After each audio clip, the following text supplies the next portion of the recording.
Okay, let's compare this og and ug, right? Part 1. So, for og, as you know, since we're talking in the intermediate series now, you already know the function of og and ug, basic functions of them, right? We will now expand on more functions of og and ug. Right, for the main topic for this video for og is that we use og in describing other people's traits, right? And their relations to other people. So other people's traits, what does that mean, right? We can break it down to both physical traits and personality traits, right? So any kind of trait, it doesn't matter if it's physical, emotional, psychological, personality-wise, just any trait that describes a person relating to a person of a person, right? So any trait that describes a person relating to a person or of a person, okay? It doesn't matter if it's physical, psychological, emotional, personality-wise, whatever, right? Just anything about that person, we will describe by using og, right? And relations to other people, which I'll show you in the example sentences, right? And I put here in brackets, not parentheses, in brackets, it's metaphorically with other objects or inanimate objects, and I will talk about that later. Right, so how do we do this? How do we construct it? We have to use this adjective og noun kind of pattern, okay? So this adjective og noun pattern, right? Like as in the first two sentences, right? Dako og bukton si Pedro, right? Dako og bukton si Pedro. And the second one, the first two sentences, has that adjective og noun template or pattern, right? So chismosa og ba ng babaye, right? Chismosa og ba, right? Chismosa.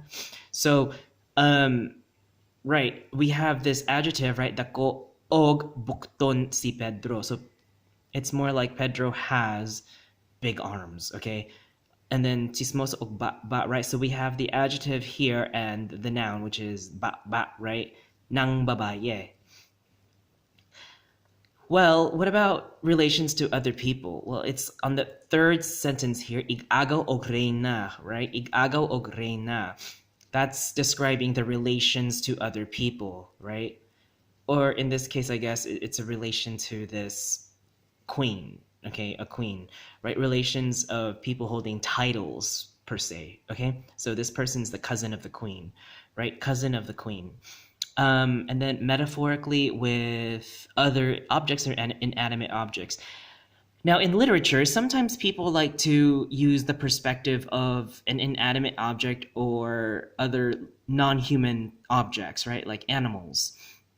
And that's fine. You can use this og, you can describe it using this adjective og noun template pattern, right? If you're going to be writing in literature, poetry, prose, whatever kind of literature, or I don't know, just whatever in literature that people would like to write, and they're gonna write it from that inanimate object or non-human object's perspective, and that's fine. They can do that because it's literature. That's just the nature of it. But when we are talking in conversations, when you are describing people's traits, you have to use this og particle. That's just the main takeaway of this video.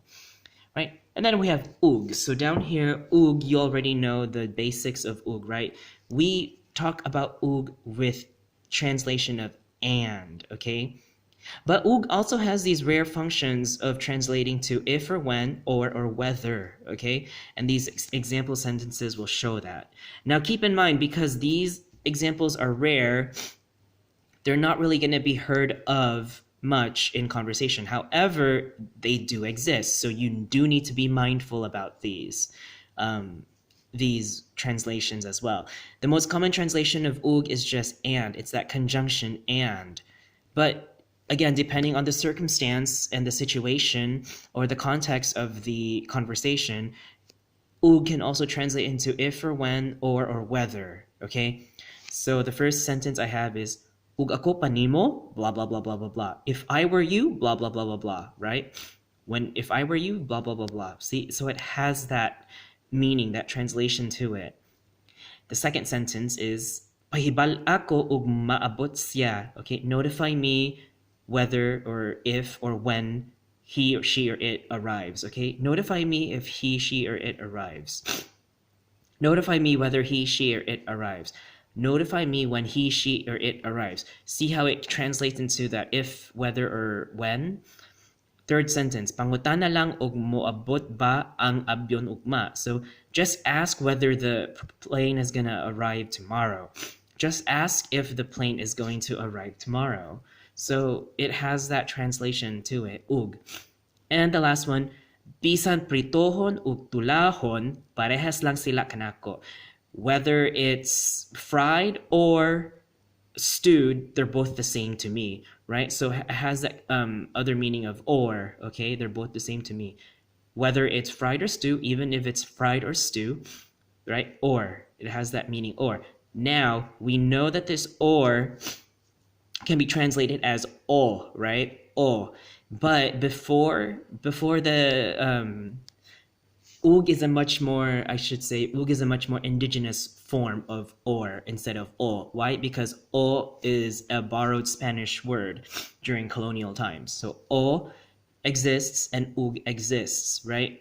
And then this if and when, now we have kon or kung to translate for if and when as well. So all of those words, o, ug, kun, kung, they all exist, right? I'm just telling you in this video that ug can also translate to those, right?